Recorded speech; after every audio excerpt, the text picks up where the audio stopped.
15 November ছবি মুক্তির পর 22 নভেম্বর হলে বসে নিজের ছবি দেখলেন শাকিব খান। শুধু নিজে নন, পুরো 3 থিয়েটার ভাড়া করে বন্ধু, সহকর্মী, গণমাধ্যম কর্মী সহ নিজের কাছের মানুষদের নিয়ে দরদ দেখেছেন শাকিব খান। ছবি দেখা শেষে জানিয়েছেন নিজের অনুভূতি। দরদ আসলে খুব দরদের একটা সিনেমা। দরদ আপনারা যারাই দেখেছেন, আপনারা সকলেই দেখেছেন যে খুব বিশাল আঙ্গিকে, খুব তামঝামওয়ালা কোনো সিনেমা না, খুব বিশালত্ব এখানে নেই। কিন্তু ছবি দেখতে দেখতে দেখতে ছবির শেষ সময় যখন চলে আসে, মনের অজান্তেই কিন্তু চোখের কোনো পানি জমে যায়। প্রিয় নায়কের পাশে বসে দরদ দেখতে পেরে খুশি ঢাকাই সিনেমার নায়িকারা। জানালেন দরদ তাদের কেমন লেগেছে।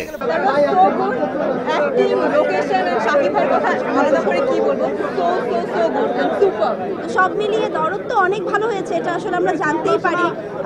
সবকিছু দেখলে মানুষ কেমন হচ্ছে, হল রেকর্ড সবকিছু দেখলে আমরা জানতে পারি দরদ কেমন হয়েছে। কিন্তু এই যে এক্সপেরিয়েন্স, মেগাস্টারের পাশে বসে সিনেমা দেখা, এইটা আসলে কোনো তুলনা হয় না। সবার প্রিয় মেগাস্টার শাকিব খানকে আমি কি আর বলবো, সে বরাবর আমাদেরকে তার অসাধারণ পারফরমেন্স দিয়ে জাস্ট মনোমুগ্ধ করে দেয়। So it was a really great experience যে তার সাথে একসাথে বসে সিনেমাটা দেখতে পেরেছি। দেশ বিদেশে দরদ নিয়ে দর্শক আগ্রহে বেশ উচ্ছ্বসিত ছবির নির্মাতা অনন্য মামুন।